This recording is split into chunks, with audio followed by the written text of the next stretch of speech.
mungkin meneruskan pendidikan kalau sudah lulus dari S1-nya. Mudah-mudahan. Lanjutnya kemana? Ini Bapak Dokter bisa rekomendasi.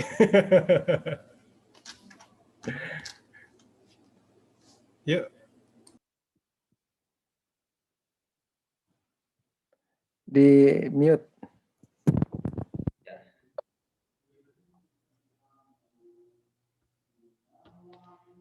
Cek. Suaranya masuk ya. Alhamdulillah. Bismillahirrahmanirrahim. Assalamualaikum warahmatullahi wabarakatuh. Assalamualaikum warahmatullahi wabarakatuh. Alhamdulillahirabbil alamin wa bihi nasta'inu ala umur dunya waddin wassalatu wassalamu ala asrofil anbiya'i wal mursalin wa alihi ajma'in amma ba'du. Qala Allah ta'ala fil Qur'anil Karim, auzubillahi minasyaitonir rajim, ya ayyuhallazina amanu in tansurullaha yansurkum wa yusabbit aqdamakum. Shadaqallahul azim. Alhamdulillah, rekan-rekan sekalian, kita masih diberikan kesempatan oleh Allah Subhanahu wa taala di malam hari ini untuk melanjutkan kembali pertemuan kita di short course di pertemuan yang keempat. Alhamdulillah, setelah sebelumnya kita bertemu di pertemuan pertama, pertemuan kedua dan juga pertemuan ketiga, kita alhamdulillah bertemu kembali di pertemuan keempat ini. Yang mana alhamdulillah kita bertepatan hari ini dengan 10 malam terakhir Ramadan ya. Dan hari ini malam 23 ya kalau nggak salah. Malam 23, dan semoga kita berdoa kepada Allah semoga kemudian kita dipertemukan dengan malam Lailatul Qadar sebagai malam yang istimewa, malam yang kemudian lebih baik daripada 1000 bulan. Semoga dengan malamnya itu menjadi jalan pintas kita sebagai hamba Allah untuk lebih dekat dengan keridhoannya, lebih dekat dengan ganjaran-ganjaran terbaik daripada Allah Subhanahu wa taala. Shalawat juga senantiasa tercurah limpah kepada Nabi Muhammad SAW yang perjuangan beliau Islam yang rahmatan lil alamin ini berhasil kemudian sampai di tanah yang kita pijak gitu kan. Sampai kemudian sampai ke Bandung, sampai ke Nusantara ini. Alhamdulillah untuk pada malam hari ini kita akan melanjutkan short course di pertemuan yang keempat. Insya Allah akan membahas terkait dengan politik pendidikan yang akan disampaikan oleh Ustadz Fahmi Lukman dan nanti dipimpin oleh moderator Kang Firmansyah.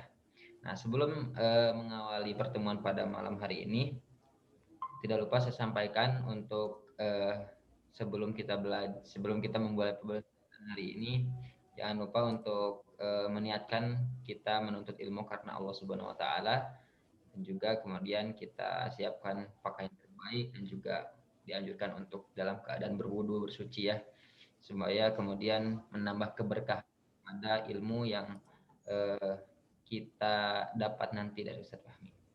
Juga nanti jangan lupa teman-teman untuk senantiasa mencatat hal-hal penting yang nanti disampaikan di pembelajaran, karena insya Allah nanti ada di tugas akhir di akhir pertemuan yang kelima nanti, dan juga insya Allah nanti juga ada hadiah bagi orang-orang yang bertanya dengan pertanyaan-pertanyaan terbaik di pertemuannya. Insya Allah nanti akan ada hadiah. Mungkin karena ini sudah malam juga ya, supaya juga mengefisiensikan waktu kepada Kang Firman. Ya, Kang Rofi, siap insyaallah. Saya persilakan. Ya, bismillahirrahmanirrahim. Assalamualaikum warahmatullahi wabarakatuh. Alhamdulillah nahmaduhu wa nasta'inuhu wa nastaghfiruhu wa na'udzu billahi min syururi anfusina wa min sayyiati a'malina may yahdihillahu fala mudilla lahu wa may yudlil fala hadiya lahu. Ya, alhamdulillah teman-teman kita bisa berjumpa lagi di short course yang pertemuan keempat, yang mudah-mudahan kita masih diberi semangat oleh Allah untuk tetap istiqomah dalam belajar dan juga meraih ya Lailatul Qadar di 10 malam terakhir di bulan Ramadan ini. Nah, ini untuk materi keempat ini kita membahas terkait dengan politik ya, pendidikan perspektif Islam seperti itu. Bagaimana nanti Islam itu punya pandangan politik terkait dengan pendidikan ya, politik pendidikan seperti itu. Nah, di sini sudah ada pemateri, beliau alhamdulillah ini orang yang sangat luar biasa, pengalaman beliau dalam dunia pendidikan. Dulu pernah menjadi etas pendidikan ya, Pak Dr. Fahmi itu di Mesir, kemudian di Filipina, pada waktu kalau tidak salah ketika zaman masih Presiden PSBY ya seperti itu. Jadi beliau sudah melakukan secara keilmuan dan juga kepakaran memang dalam dunia pendidikan luar biasa. Termasuk juga beliau kan juga salah satu dosen di Fakultas FIB ya di kampus Unpad seperti beliau. Jadi insya Allah pengalaman beliau hari ini mudah-mudahan kita bisa meraup banyak ilmu yang bermanfaat dari pengalaman beliau. Oke, tidak lama waktu yang kita persilakan karena sudah lumayan malam ya. Jadi tidak menyanyikan waktu. Mangga saya persilakan kepada Pak Dr. Fahmi Lukman untuk menyampaikan materi pada diskursus kita kali ini. Mangga Pak Dokter. Ya, baik. Assalamualaikum warahmatullahi wabarakatuh. Waalaikumsalam. Alhamdulillahirabbil alamin wassalatu wassalamu ala asrafil anbiya'i wal mursalin wa ala alihi wa ashabihi ajmain. Asyhadu la ilaha illallah wahdahu la syarikalah wa asyhadu anna Muhammadan abduhu wa rasuluhu la nabiyya ba'da. Allahumma shalli ala Muhammad wa ala ali Muhammad kama shallaita ala Ibrahim fil alamin innaka Hamidum Majid. Kalau suara saya terdengar dengan jelas ya? Alhamdulillah Pak Dokter, terdengar Oke. dengan jelas. Baik, saudara sekalian, pada kesempatan malam ini saya akan mencoba untuk memaparkan terkait dengan pendidikan di dalam Islam dan bagaimana strategi politik yang terkait dengan masalah itu. Karena tentu saja politik tidak selalu harus kaitannya dengan persoalan masalah kekuasaan ya. Tapi politik itu adalah satu hiya riayatu syu'uni al-ummah dakhilian wa kharijian. Jadi politik itu terkait dengan urusan umat. Jadi bagaimana meriayah, bagaimana mengelola, bagaimana kemudian merencanakan, bagaimana melaksanakannya. Nah, oleh karena itu, yang akan kita coba ungkap hari ini adalah terkait dengan aspek bagaimana Islam di dalam mengelola aspek-aspek itu. Pengalaman saya sudah mengajar di perguruan tinggi itu sejak tahun 1990 ya. Jadi sekarang sudah 31 tahun saya berada di dunia perguruan tinggi. Selesai saya kuliah S1 ya, saya kuliah S1-nya di statistika dan di Arab ya. Kemudian setelah itu lanjut saya di S2-nya bidang kajian saya adalah General Linguistic dan S3 itu juga di bidang General Linguistic.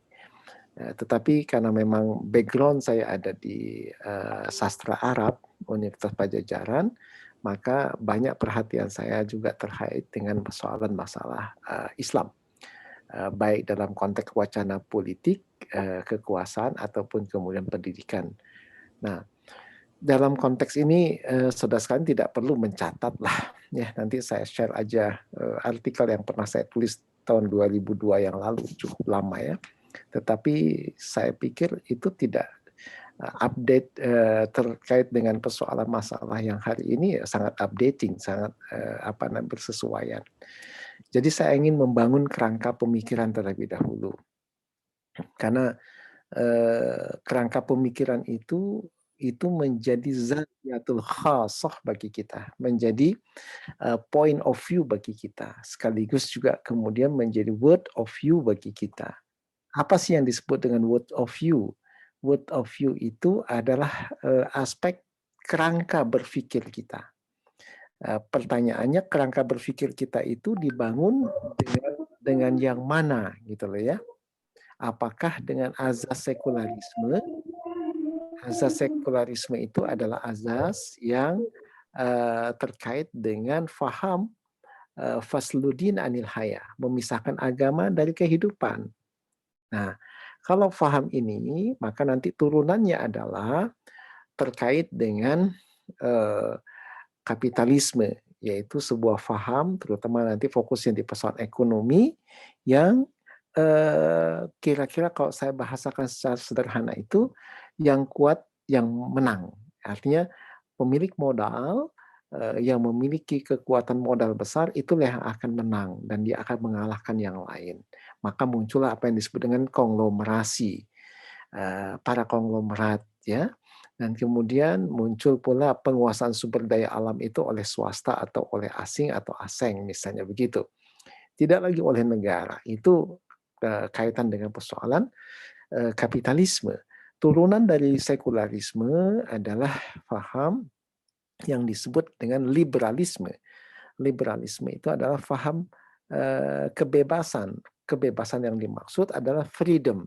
Freedom apa? Kebebasan dalam hal apa? Freedom of religion. Yang pertama, yaitu kebebasan dalam konteks beragama. Yang nanti muncul apa yang disebut dengan istilah multikulturalisme. Multikulturalisme itu kaitan dengan faktual bahwa sebuah masyarakat itu terdiri dari banyak sekali suku bangsa termasuk beragam agama. Nah, persoalannya dalam konteks multikulturalisme nanti dengan Islam adalah terkait dengan agama, yaitu apa? Dalam multikulturalisme ini nanti muncul faham yang disebut dengan faham sinkritisme, yaitu menyamadudukkan semua agama adalah baik, semua agama adalah benar, semua agama Tuhannya sama. Dan Anda tidak boleh mengklaim bahwa agama Anda adalah yang paling benar, karena yang lain juga adalah benar. Anda tidak boleh mengklaim Anda adalah pisurgaun, karena yang lain juga adalah akan masuk surga, kira-kira begitu. Anda tidak boleh mengklaim Anda adalah orang mukmin, karena orang mukmin itu juga adalah yang lain, yang beragama yang lain. Jadi kalau begitu, dalam konteks multikulturalisme ini, semua agama adalah sama, semua agama adalah baik, semua agama adalah benar. Nah, kalau sudah seperti itu, itulah yang kemudian disebut dengan turunan dari sekularisme. Ya. Nah, ketika kemudian kita vis-a-viskan dengan zawiyatul khasahnya dengan Islam, jadi sudut pandang yang kita gunakan Islam untuk menyoroti faham sekularisme, di mana turunannya adalah kapitalisme dalam konteks ekonomi, multikulturalisme dalam konteks budaya dan agama, kemudian liberalisme dalam tataran kehidupan sosial, dan kemudian yang keempat adalah demokrasi dalam konteks politik. Maka kalau begitu, ketika kita hadap-hadapkan dengan Islam, maka ternyata berbeda begitu, ya, berbeda secara diametral. Bahkan tidak ada persamaan antara keduanya gitu. Kalau menurut hemat saya, ketika melihat faham ini, karena di endingnya pun akan berbeda, ya, strateginya juga akan berbeda. Termasuk dalam hal ini adalah apa yang terkait dengan persoalan pendidikan dan politik pendidikan, ya. Nah, kemudian yang kedua, yang terkait dengan faham sosialisme yang melahirkan nanti dengan istilah komunisme, ya, dan ujungnya adalah dasarnya ateisme.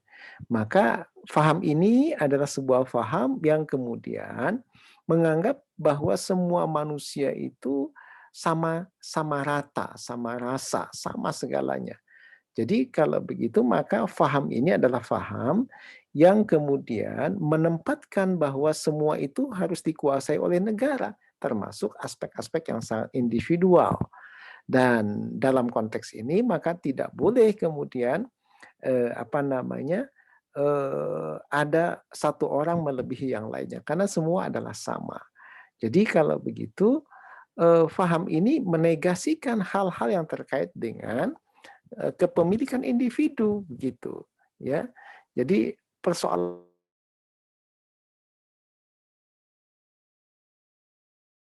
belum tentu, gitu ya. Nah, oleh karena itu maka faham sosialisme ini melahirkan satu faham yang nanti disebut dengan istilah komunisme. Yaitu faham komunisme itu adalah faham yang kemudian inti dari faham komunisme itu adalah komunal. Jadi satu kesatuan seluruhnya. Nah, tetapi persoalannya yang paling mendasar adalah tentang ateisme, penegasian terhadap adanya Tuhan.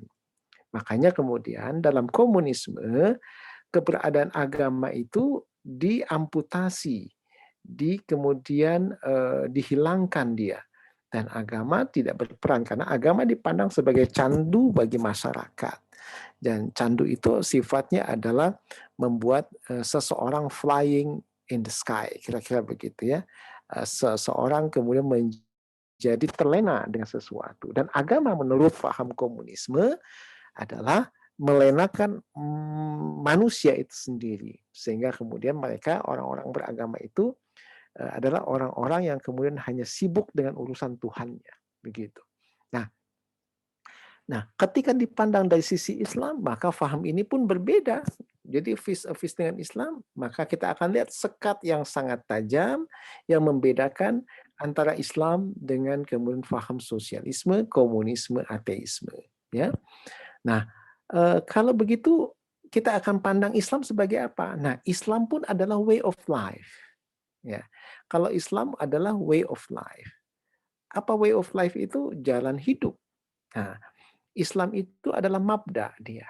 Islam itu adalah Thoriqun lil haya.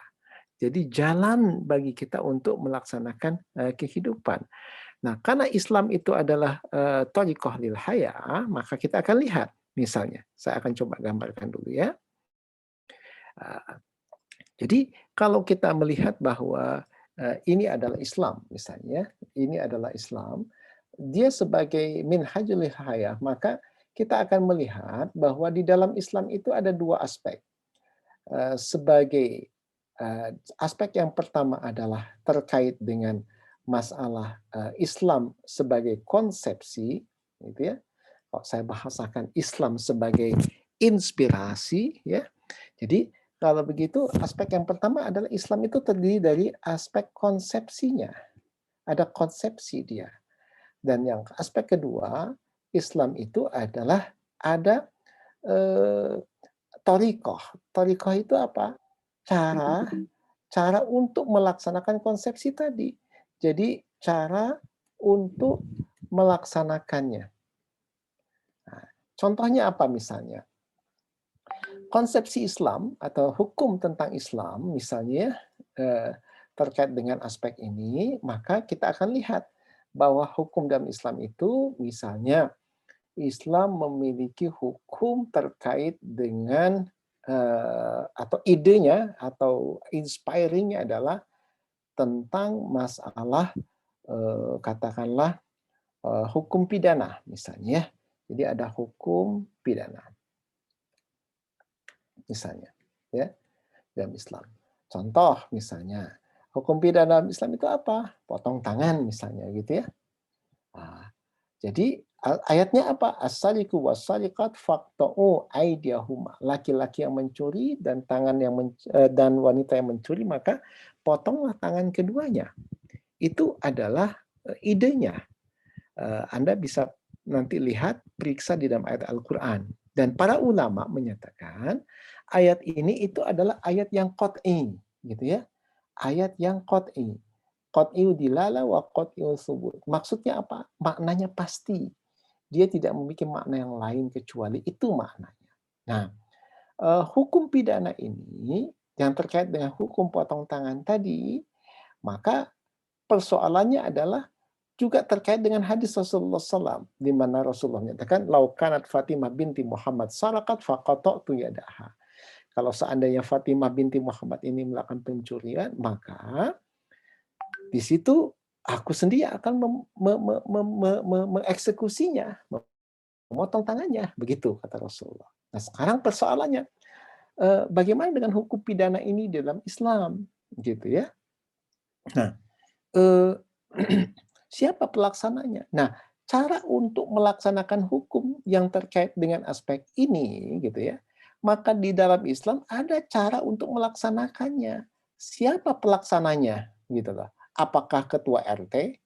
Jadi kalau setiap ada yang mencuri, nanti ketua RT kemudian melaksanakannya. Nggak boleh, salah, haram melakukan itu.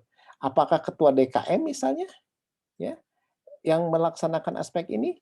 Juga ketua DKM tidak punya kewenangan untuk melaksanakan ini, nggak boleh begitu, kita coret gitu loh. Siapa yang melaksanakan ini?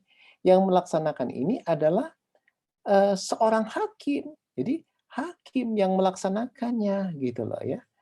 Jadi yang melaksanakan tentang kemudian hukum tersebut tadi adalah mesti seorang hakim.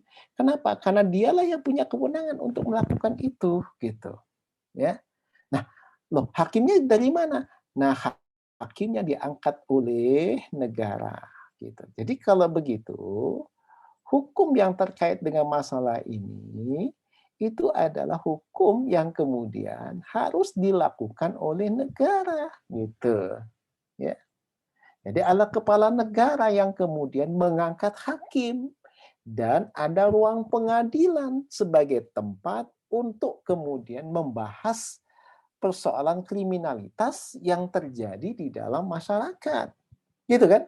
Namanya apa? Lembaga peradilan gitu.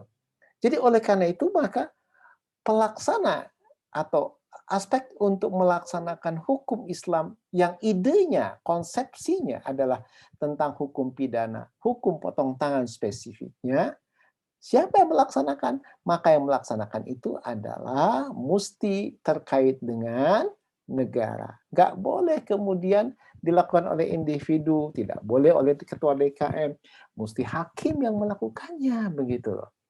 Nah, contoh yang kedua misalnya, di dalam Islam ada hukum tentang jihad, gitu loh. Yang sekarang ini orang jadi banyak salah paham tentang masalah ini nih, gitu. Terus jihad gimana melaksanakannya?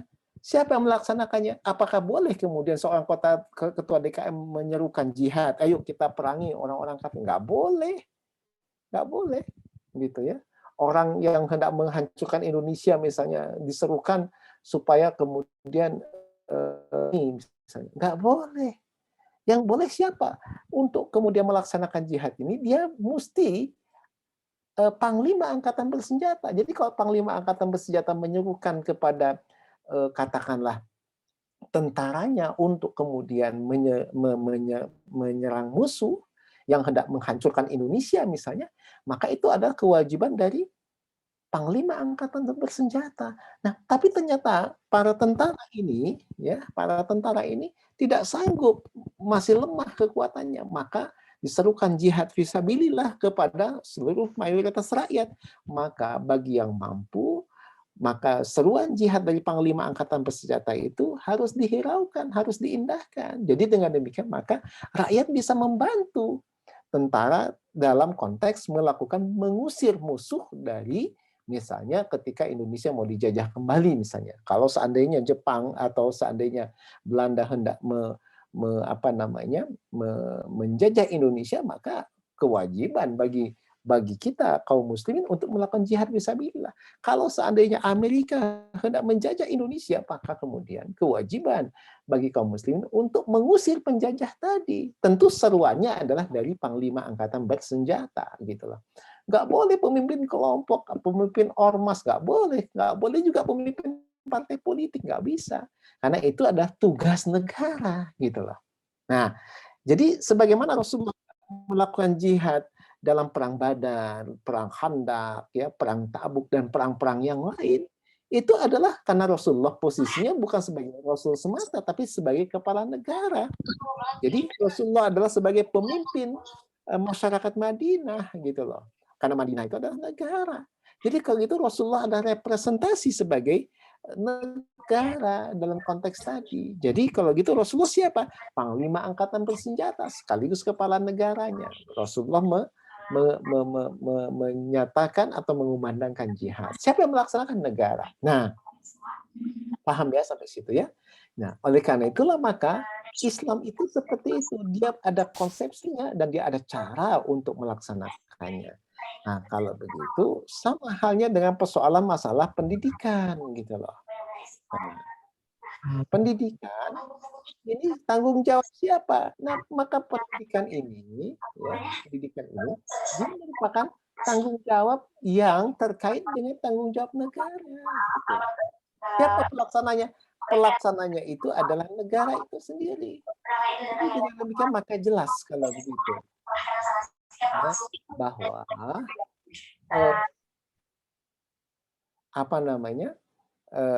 terkait dengan masalah pendidikan ini yang kita sedang bicarakan itu kita sedang berbicara pendidikan bukan semata-mata proses pembelajaran, gitu ya. Pendidikan itu bukan semata-mata proses pembelajaran semata. Pendidikan itu adalah konsep yang terkait dengan bagaimana seluruh warga negara mendapatkan aspek-aspek tadi. Bukan hanya pembelajaran semata, tetapi ada aspek-aspek yang lain. Ada persekolahannya, ada kemudian penyiapan sarana prasarananya, gedung-gedungnya, pembiayaannya, dan berbagai macam aspek yang lain. Nah, inilah yang disebut dengan politik pendidikan tadi. Jadi politik pendidikan itu terkait dengan masalah tadi.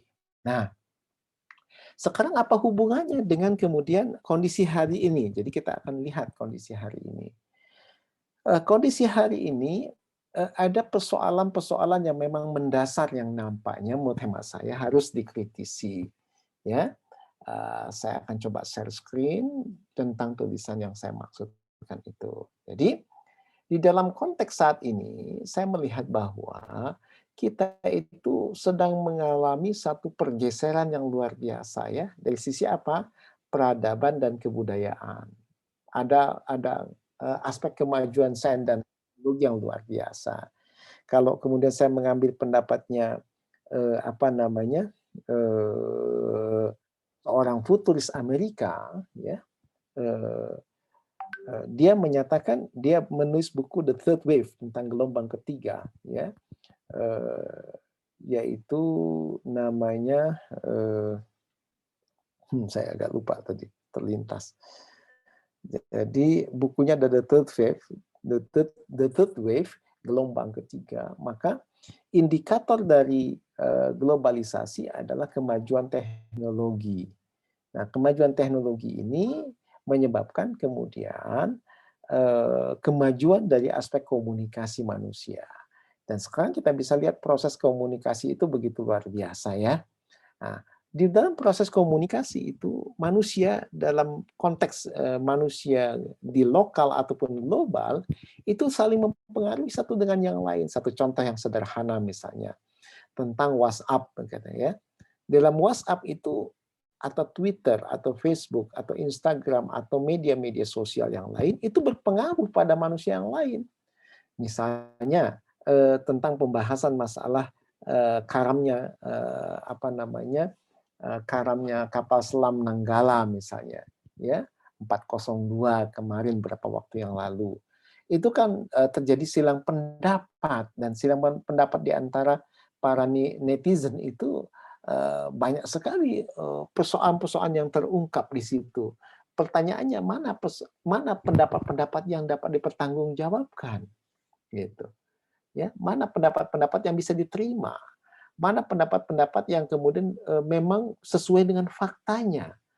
Mana pendapat-pendapat yang kemudian hoax misalnya? Nah, dalam konteks tadi kita agak sulit untuk membedakan itu semua.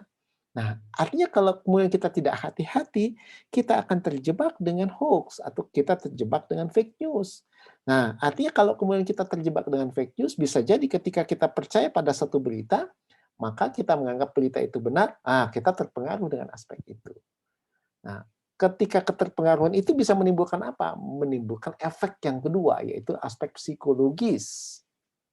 Contohnya misalnya tentang kapal Nenggala, kapal selam Nenggala itu kemudian karam ya, sehingga 53 orang awak kapal selam itu semua gugur misalnya begitu ya.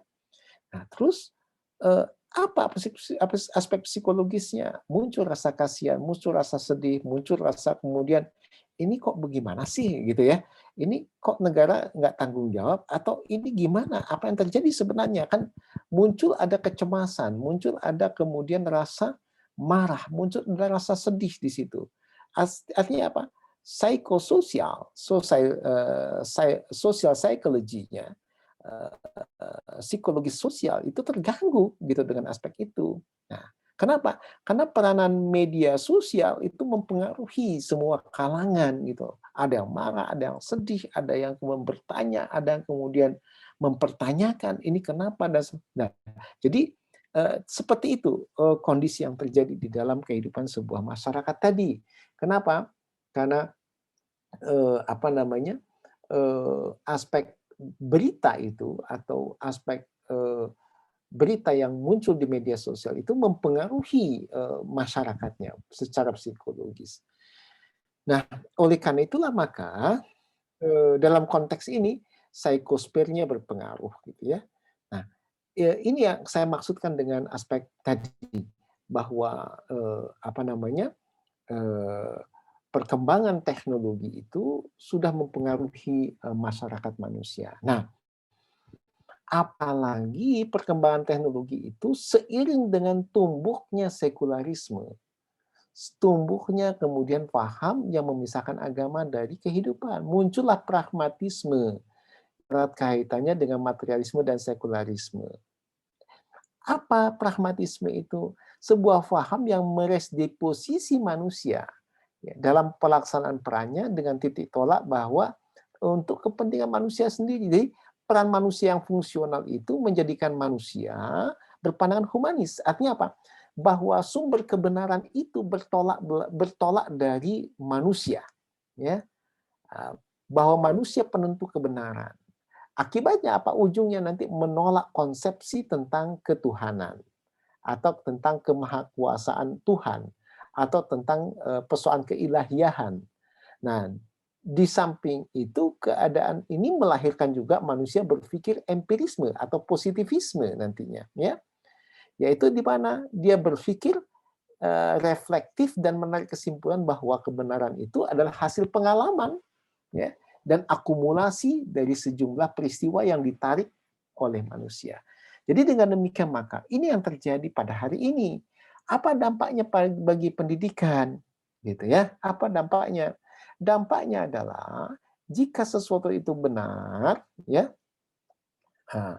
maka kemudian kebenaran itu diukurannya adalah terkait dengan hasil yang bermanfaat, gitu loh. Dan kebenaran itu sifatnya relatif atau nisbi. Sehingga dengan demikian maka nanti manusia akan terjebak dengan pandangan yang disebut dengan instrumentalisme, yaitu pemikiran yang menekankan pentingnya alat sebagai pelengkap kekuatan manusia. Ya, jadi alat itu seperti halnya gadget atau handphone sekarang ini sangat multifungsional kan. Anda bisa perhatikan gadget ini bisa fungsinya macam-macam, termasuk bisa kemudian melempar orang dengan gadget, dengan HP misalnya. Kalau Anda mau orang itu babak belur, pukul aja orang itu dengan HP, pasti babak belur. Kalau nggak percaya, coba pada diri sendiri. Kira-kira begitu ya. Tapi fungsi dari gadget apa? Membuka semua sarana link informasi yang tersedia di dalam media internet, begitu. Nah, oleh karena itu, maka dengan demikian paham instrumentalisme adalah pemikiran yang menekankan pentingnya alat dalam kehidupan manusia. Jadi manusia sangat tergantung kepada alat kalau gitu. Satu hal yang sederhana aja misalnya, ya, satu hal yang sederhana, yaitu kalau Anda mau pergi ke kampus, ya, kemudian HP Anda ketinggalan, balik lagi nggak kira-kira? Pasti saya. Hah? Pasti. Pulang lagi nggak sih? Pasti balik lagi. Jadi kalau kemudian kita mau ke kampus, terus HP-nya ketinggalan, balik lagi nggak? Pasti. Yakin? Yakin. Kalau sudah sampai di kampus, sementara perjalanan dari rumah ke kampus itu 2 jam, mau balik lagi nggak? Jadi pertimbangan mungkin. Enggak, pasti. Jadi pasti marah-marah pada diri sendiri. Dan keselnya luar biasa. Coba deh kalau nggak percaya. Jarak dari rumah, udah berangkat dari rumah sampai kampus, jaraknya 2 jam itu. Kira-kira udah sampai kampus baru keingetan, HP di mana ya? Oh, di rumah, masih dicas. Kira-kira mau balik lagi nggak? Sementara aktivitas di kampus harus berjalan. Saya yakin enggak, tapi sudah bete kitanya. Ya enggak? Sudah terpengaruh dengan itu. Kenapa? Karena itu adalah pandangan instrumentalisme. Jadi alat itu sebagai kekuatan, bukan lagi pelengkap ya, tapi sebagai kekuatan yang manusia tidak bisa kemudian lepas dari alat. Ya, makanya kemudian contoh HP itu kalau nggak pegang HP 1 hari gimana rasanya? Ada sesuatu yang kurang bukan? Ya.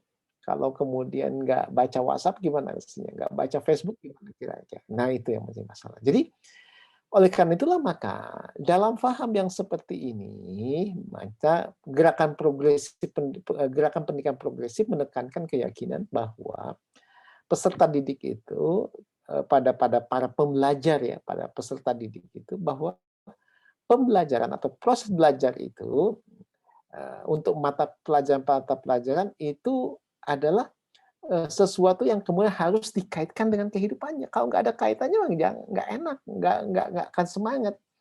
Coba, misalnya satu contoh misalnya gini. Kalau Anda mendapatkan di sekolah dulu, apakah di SMA atau sekarang di mahasiswa ya, mengikuti mata kuliah katakanlah bahasa Indonesia.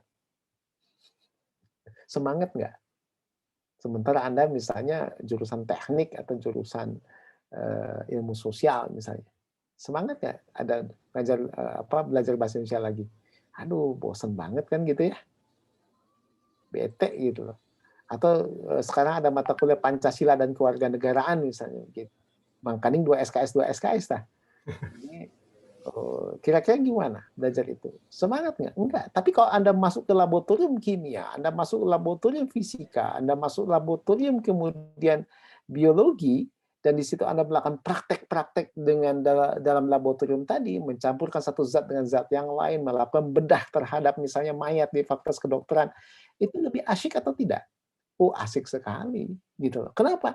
Karena itu adalah skill yang harus Anda miliki, karena itu ada kepentingan yang Anda harus miliki. Tapi ketika belajar yang kayak tadi, rasanya nggak suka gitu lah, nggak enak gitu kalau udah bahasa Indonesia, atau lagi belajar kemudian kewarganegaraan atau kemudian belajar Pancasila dan macam-macam, udah nggak mau gitu lah. Udah udahlah nggak suka misalnya gitu ya. Nah itu kenapa? Apalagi kalau sudah belajar agama, tadi pasti tadi, nah kan gitu. Jadi oleh karena itu maka di sini ada perombakan sistem berpikir, ada perombakan metode dalam ilmiah dan aplikasi teknologi, bukan hanya merujuk pada norma dan nilai jadian atau privat values yang pragmatik sifatnya, yang kemudian praktis ya, tetapi juga mengarah pada perubahan perilaku yang akhirnya menyebabkan peserta didik terasing terhadap dirinya, terasing dengan keluarga masyarakatnya, kebudayaannya, nilai religiositasnya, dengan agamanya yang menjadi ajaran kehidupannya. Terutama ini dirasakan oleh orang-orang teknik loh. Ya. Mungkin orang-orang sosial tidak begitu terasa, tapi kalau teman-teman yang di Fakultas Teknologi, wah, semuanya kan garing, semuanya terkait dengan semuanya terkait dengan alat gitu loh.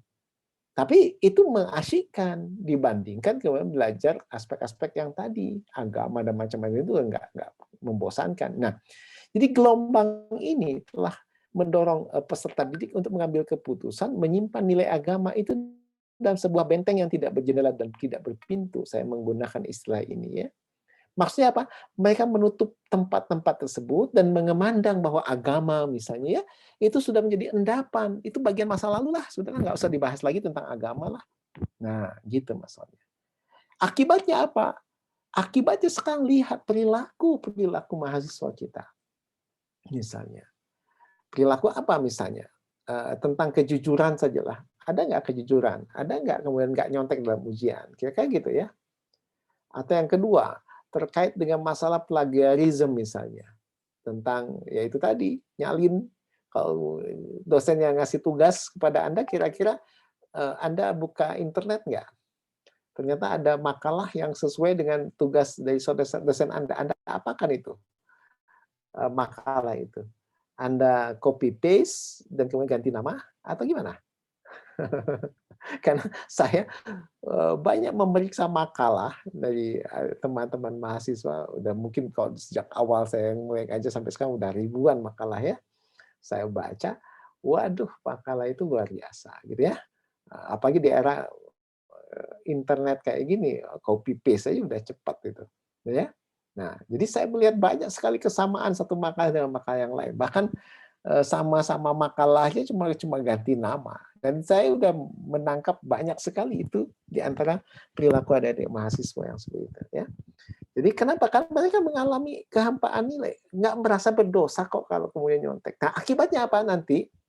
Ketika mereka selesai dalam studi S1, studi S2, studi S3 misalnya, mereka menjadi masuk di wilayah menjadi aparatur negara misalnya, gitu. Kira-kira peluang untuk melakukan korupsinya berapa persen? Melakukan korupsi uang negara berapa persen? Makanya pelaku-pelaku korupsi di era sekarang ini, saya yakin bukan kemudian yang lulus SD atau SMP. Nggak ada abang beca melakukan korupsi uang negara sekian miliar, sekian triliun, nggak ada gitu loh. Nggak ada kemudian pedagang kaki lima melakukan korupsi, nggak ada ceritanya seperti itu. Yang ada adalah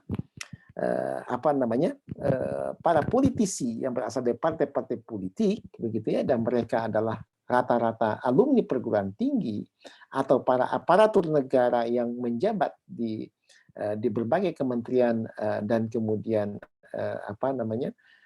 di berbagai kementerian dan lembaga ya negara. Nah, pelakunya di situ gitu loh. Berapa banyak kemudian gubernur yang jadi korupsi, bupati atau wali kota yang ditangkap melakukan korupsi dan macam-macam. Berapa banyak itu? Banyak sekali. Dan itu ada alumni perguruan tinggi gitu. Kenapa? Karena itu tadi ada kehampaan nilai, ada keterbauran, ada disfungsionalisasi, ada disintegrisness, ya, ada ketelantaran, ada keterpurukan dari segi moralitas gitu loh. Nah sekarang saya melihat di dunia perguruan tinggi itu apa tujuan teman-teman untuk masuk perguruan tinggi? Saya yakin find a job. Iya kan? Tujuannya hanya untuk ilmu? Tidak. Tapi ilmu itu nanti untuk bekerja. Itu kan persoalannya. Jadi semata-mata dasar untuk kemudian kuliah itu adalah menemukan atau mendapatkan pekerjaan yang nanti lebih layak gitu loh. Itu kan. Sehingga motivasinya di situ. Akibatnya maka agama misalnya dalam konteks ini Islam tidak pernah disiapkan sebagai satu sarana yang penting di dalam konteks pekerjaan tadi. Makanya praktika KKN, korupsi-korupsi nepotisme ya di ranah kehidupan publik itu marak sekali terjadi. Sekarang mahasiswa misalnya banyak terjebak di dalam prostitusi online misalnya begitu ya. Itu kenapa? Karena memang agama hilang di situ. Jadi agama tidak lagi merasa diperlukan dengan persiapan yang lebih sungguh-sungguh, tapi agama hanya sebagai pelengkap. Jadi kalau gitu maka dunia kerja dalam proses pendidikan hari ini, mulai dari SD, SMP, SMA, sampai perguruan tinggi, lanjut S1, S2, dan S3, ujungnya adalah untuk menghasilkan, mendapatkan pekerjaan. Kenapa? Karena kerja adalah vehicle for the humanization of man and society. Itu persoalannya. Nah, apa dampaknya? Ya krisis multidimensional gitu loh. Jadi di situ ada fenomena kemiskinan, kebodohan, kezaliman, penindasan. Nah, semua ini akibat dampak dari faham-faham sekularisme itu. Ya. Faham-faham yang kemudian memisahkan agama dari kehidupan. Faham liberalisme, munculnya LGBT misalnya begitu ya. Sekarang ini. Itu adalah karena faktor-faktor yang terkait dengan masalah tadi. Jadi kalau kita kutipkan ayat Al-Quran, Zahral fasadu fil barri wal bahri bima kasabat aydin nas. Banyak sekali kerusakan di daratan dan di lautan. Kenapa? Karena sebab tangan manusia. Kenapa sebabnya? Kalau kita lihat kitab Safatul Tafasir, disebabkan bisa babil ma'asil nas wal dunubihim. Disebabkan oleh kemaksiatan dan dosa yang dilakukan oleh manusia itu sendiri. Jadi maksiat adalah setiap bentuk pelanggaran hukum Allah yang dilakukan dan meninggalkan yang diwajibkan. Adapun bentuk kemaksiatan pasti menimbulkan dosa dan dosa menimbulkan azab dan azab menimbulkan bencana, kira-kira begitu. Nah, itu adalah hasil dari sebuah sistem pendidikan yang sekular gitu. Sekarang kita lihat, kalau gitu bagaimana kemudian Islam di dalam memandang persoalan masalah ini, ya? Nah, jadi paradigma sistem pendidikan Islam, kita akan melihat bahwa paradigma sistem pendidikan Islam itu berbeda dengan sistem pendidikan yang ada dalam sekularisme, ya, ataupun juga dalam sosialisme. Jadi apa yang terdapat di dalam Islam, maka kita akan lihat begini, beberapa paradigma mendasar, ya, dalam sistem pendidikan Islam. Satu, Islam meletakkan prinsip kurikulum, strategi pendidikan, dan tujuan pendidikan itu semuanya dilandaskan pada akidah Islam, gitu ya. Jadi aspek ini diharapkan apa? Terbentuk sumber daya manusia yang terdidik dengan akidah Islam yang bagaimana? Yang akliyah Islamnya. Pola berpikirnya adalah pola berpikir Islam.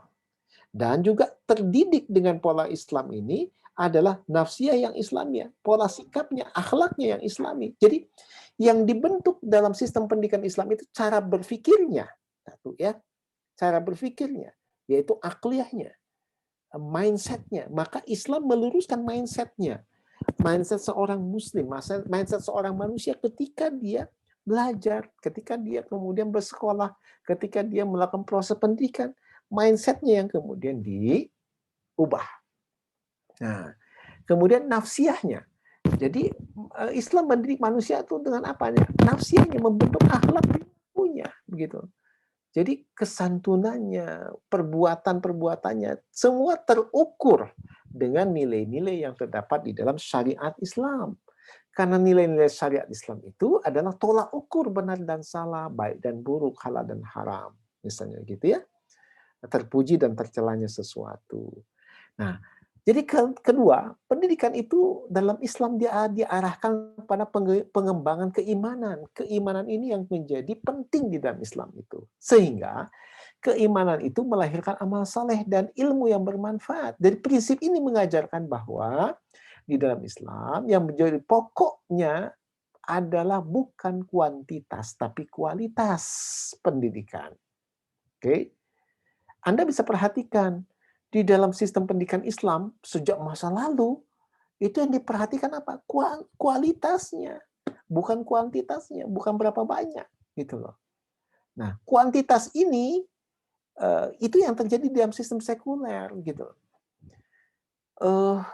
Anda bisa lihat orang yang disebut expert di dalam Islam itu, expertise, orang yang kemudian punya kepakaran begitu ya, ya orang yang memang menguasai ilmu gitu. Nah, makanya Imam Syafi'i usia 7 tahun sudah hafal Quran, sebagaimana sekarang kita dalam usia 20 tahun 1 juz aja nggak sampai, kira-kira gitu ya.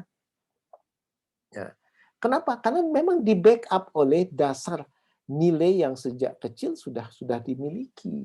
Akliyahnya yang kemudian juga dilandaskan pada Islam tadi.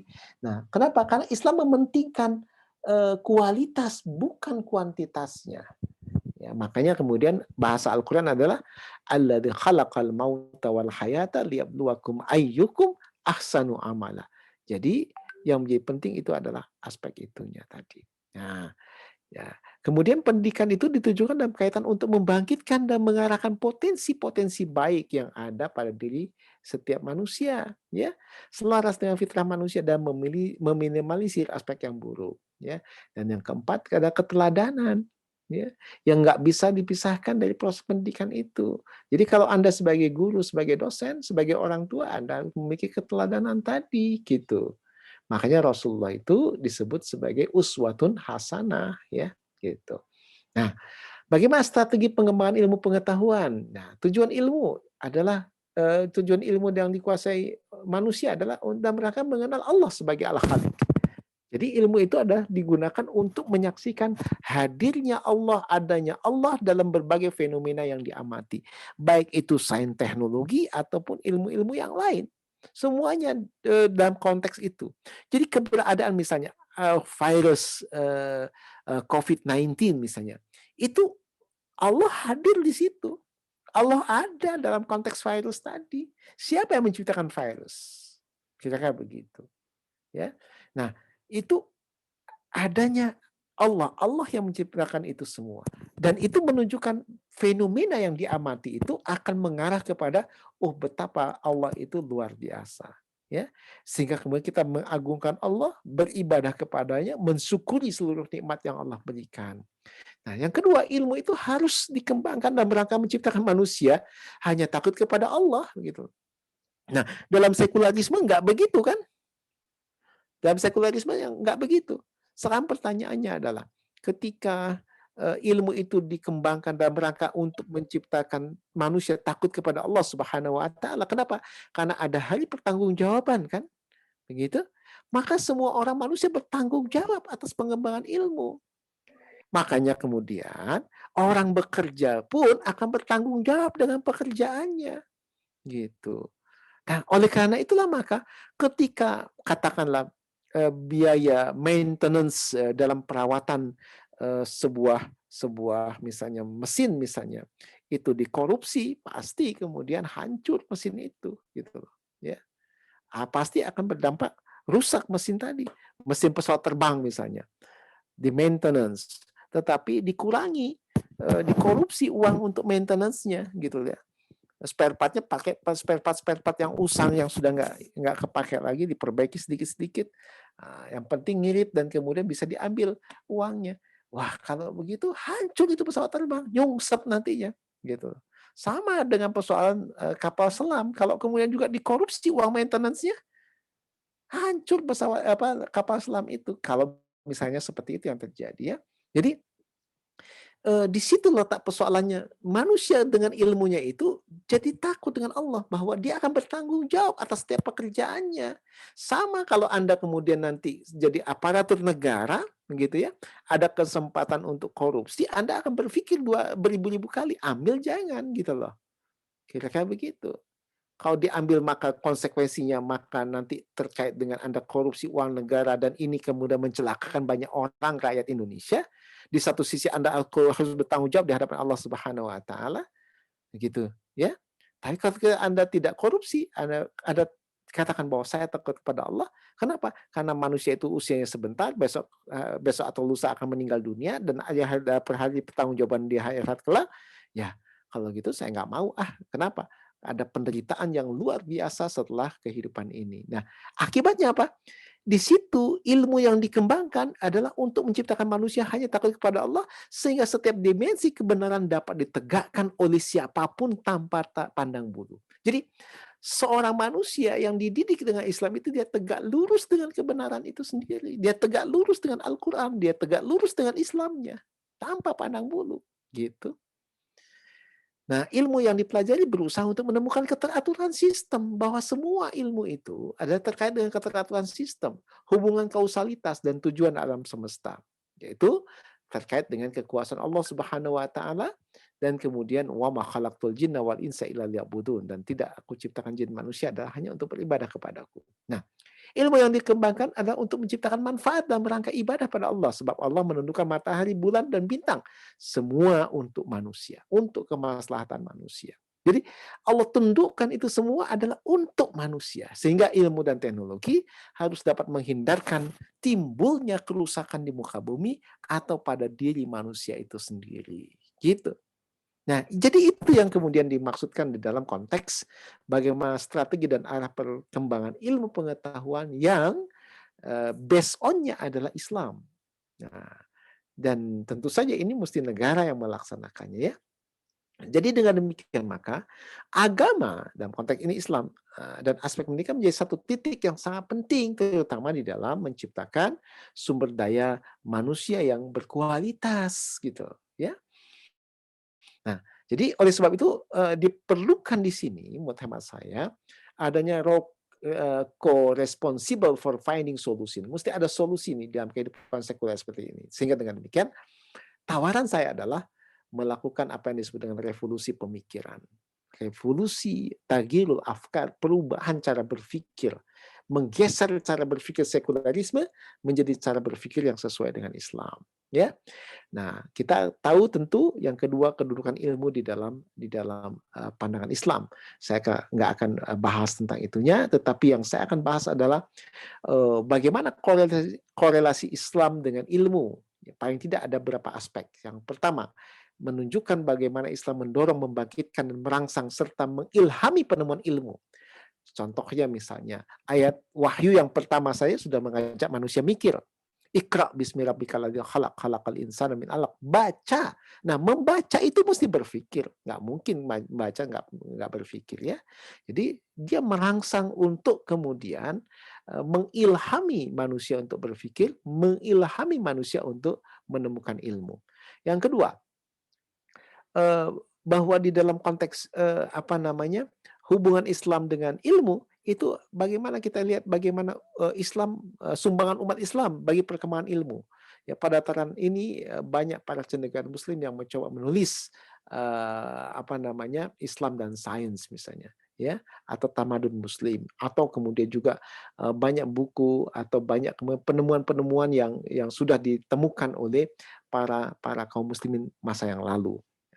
Membahas falsafi tentang nisbah Islam, sains dan teknologi. Apakah Islam hanya memberikan landasan aksiologi saja atau juga menentukan epistemologi dan ontologi sains? Saya kira ini meliputi aspek itu ya. Jadi yang keempat adalah menentukan arah dari sains dan bagaimana bentuk sains dan teknologi yang Islami. Kemudian yang kelima menggambarkan bagaimana realitas perkembangan ilmu pengetahuan pada saat ini sehingga kaum muslimin dapat mensikapi realitas itu dengan nilai-nilai yang terdapat dalam Islam. Nah, jadi oleh karena itu maka disinilah peranan negara menjadi sangat penting di dalam penyelenggaraan pendidikan itu. Ini terkait dengan Rasulullah menyatakan bahwa seorang imam al-imamu ra'in wa huwa mas'ul an ra'iyatihi. Seorang imam, kepala negara itu dia adalah penanggung jawab atas rakyatnya ya. Nah, saudara sekalian, dalam konteks tujuan pendidikan dalam Islam ada paling tidak ada beberapa hal. Satu, membentuk kepribadian ya, itu sudah saya jelaskan. Kedua, menguasai sakofah Islam dan handal, dan ini memang menjadi satu aspek yang sangat penting. Yang ketiga, menguasai ilmu-ilmu terapan, sains dan teknologi ya. Dan keempat adalah memiliki skill, keterampilan yang terkait dengan masalah ilmu tersebut tadi. Jadi, saudara sekalian, itulah beberapa aspek yang menurut hemat saya menjadi sangat penting, termasuk kemudian sebagai penutup, nanti kita akan lihat bahwa dalam sistem pendidikan Islam, kurikulum itu dilandaskan pada akidah. Ya, kebijakan pendidikan itu adalah membentuk cara berpikir Islam dan pola sikap. Ya, kemudian tujuan pendidikan adalah membentuk kepribadian Islam. Ilmu ya Islam dan bahasa Arab diberikan di dalam setiap jenjang pendidikan. Pengajaran sains dan teknologi dan ilmu terapan harus dibedakan dengan pelajaran sakofah. Nanti kita lihat itu. Bagaimana juga Islam mencoba untuk membicarakan masa-masa tadi lebih rinci ya. Jadi saudara sekalian, itulah menurut hemat saya beberapa aspek yang terkait dengan politik pendidikan yang terdapat di dalam Islam. Barakallahu walakum. Assalamualaikum warahmatullahi wabarakatuh. Ya, terima kasih Pak Dr. Fahmi, materinya sangat luar biasa. Ini membahas terkait dengan bagaimana filosofi ya, paradigma pendidikan politik ya, politik pendidikan dalam sudut pandang Islam. Dan ini mungkin ke depan juga mengkhawatirkan ya, bagaimana sekarang kuliah atau online semakin sedikit mengalami penurunan kualitas, dan juga kalau dilihat tren ke depan tuh bahkan anak-anak muda tuh kayak nggak tertarik kuliah, makanya lebih cocok ikut kursus kayak online ya, kursus online untuk marketing, jadi menghasilkan uang nggak perlu kuliahnya. Jadi kursus-kursus marketing online, kursus yang sifatnya short course gitu ya, itu seperti nanti ke depan sampai akan digemari karena tadi perubahan orientasi dalam dunia pendidikan, jadi bukan untuk meningkatkan cara berpikir, nilai keimanan, keislaman, tapi sebatas aspek material ya. Sekarang kan nggak perlu kuliah lama-lama ya kalau untuk cari duit katanya kan kayak gitu. 6 bulan karantina kita kayaknya udah dapat merasakan banyak uang seperti itu. Nah, itu mungkin fenomena yang sekarang dilihat generasi milenial itu mulai menggemari ke arah sana seperti itu. Makanya kan sekarang banyak kampus-kampus kayak kampus yang online gitu kan, yang memudahkan orang itu untuk belajar online, tapi secara aspek pendidikan mungkin sering tidak kurang lah seperti itu, kurang diminati seperti itu. Mungkin ini juga wajar ya adanya penurunan drastis peserta-peserta didik di dunia pendidikan seperti itu. Mungkin Mangga bagi teman-teman yang ingin bertanya, silakan diraiskan. Kalau ingin langsung kita diskusi dibuka dari sekarang.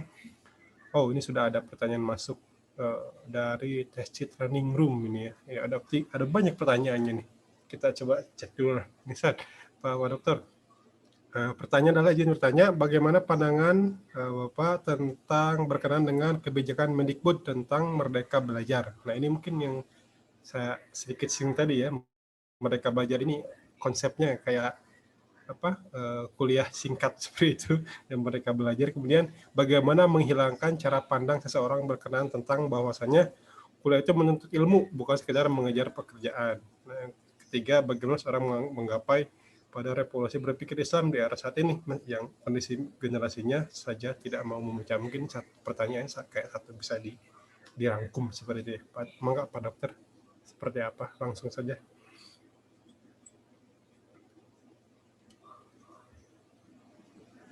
Ya, terkait dengan Merdeka Belajar ya, memang pemerintah melalui Kementerian Pendidikan dan Kebudayaan itu telah memulai katanya revolusi pendidikan sejak 2019 yang lalu ya, baik di tingkat dasar sampai kemudian pendidikan tinggi.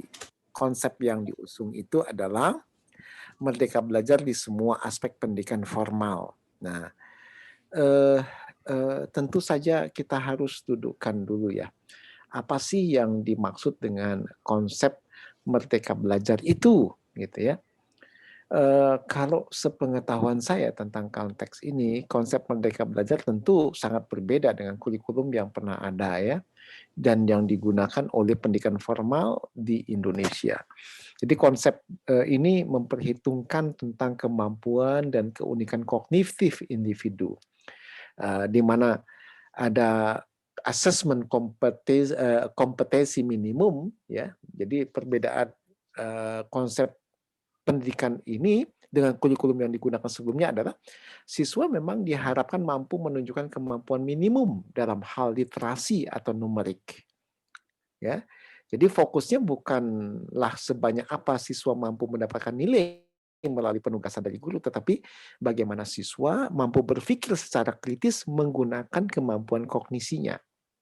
Nah, dalam bidang literasi misalnya, bila pada kurikulum sebelumnya siswa lebih banyak diharapkan menghafal, menerapkan materi yang mereka baca dalam konsep asesmen kompetensi, siswa diharapkan bisa berpikir logis untuk mengabstraksi maksud dan tujuan dari materi itu. Jadi termasuk juga dalam hal numerik, yaitu pada mata pelajaran sains ya, fisika, kimia, khususnya matematika. Jadi siswa tidak boleh hanya menghafal formula atau rumus, tetapi juga menemukan konsep dasarnya sehingga mereka bisa menerapkan konsep dasar itu untuk menyelesaikan masalah yang lebih luas. Nah, terkait dengan aspek itu juga terkait dengan persoalan aspek survei karakter ya. Jadi bahwa pemerintah memang mengakui pendidikan di Indonesia adalah investasi mahal ya, dalam konteks tadi, dan tentu saja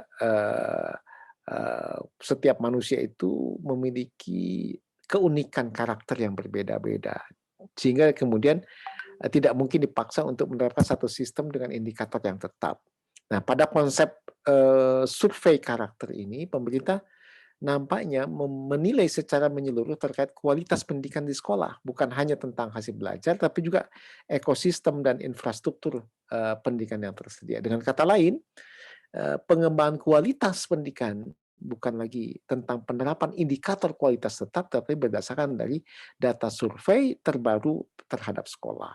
Termasuk nanti perluasan penilaian hasil belajar, pemerataan kualitas pendidikan hingga ke 3T ya, terluar, terbelakang dan kemudian termiskin misalnya begitu ya, daerah 3T itu yang masih agak jauh dari kota-kota besar yang sudah memang akses untuk mendapatkan pelayanan teknologi itu lebih mudah. Jadi daerah 3T ini kan daerah tertinggal, terjauh dan terluar ya, gitu ya. Yang kemudian akses terhadap ini tidak merata. Jadi memang pemerataan kualitas pendidikan itu menjadi penting sampai ke daerah-daerah 3T. Tapi itu juga cukup persoalan juga dalam konteks tadi ya. Nah, kemudian yang keempat adalah tentang pengembangan pola berpikir. Kemudian inovasi di tingkat pendidikan. Jadi yang terkait juga dengan meningkatkan kecerdasan siswa. Jadi kalau menurut hemat saya sih, Merdeka Belajar itu lebih pada aspek pola, cara saja dalam konteks bagaimana menghasilkan sebuah proses pembelajaran siswa atau mahasiswa yang kemudian nanti berkualitas diharapkan. Nah, apakah kemudian sesuai dengan Islam? Ya sangat tergantung dari konten yang dipelajarinya apa gitu. Kalau Islam tentu memiliki base cara berpikir, kemudian pendekatannya juga yang bisa jadi berbeda begitu ya. Makanya kemudian di dalam konteks berpikir Islam misalnya, kalau dalam hal ini saya lebih cenderung bahwa di tingkat SD, TK dan SD itu ada penanaman nilai sebenarnya. Jadi membangun based on akliyahnya, cara berpikir Islamnya, dan juga nafsiyah Islamnya. Kenapa? Karena ini adalah masa kanak-kanak, di mana masa kanak-kanak itu ada masa kanak-kanak yang kemudian mereka the golden age ya. The golden age bukan hanya usia 4 sampai 8 tahun atau 10 tahun ya, tapi the golden age adalah masa di mana anak-anak ini dia mampu menyerap cepat ya terkait dengan aspek itu. Nah, menurut hemat saya the golden age juga adalah masa di mana anak-anak itu meniru perilaku yang ada di lingkungannya. Jadi oleh karena itu maka di situ penting untuk menciptakan satu model lingkungan yang baik begitu. Nah, jadi kalau saya sih lebih cenderung di tingkat TK dan SD ini penanaman nilai.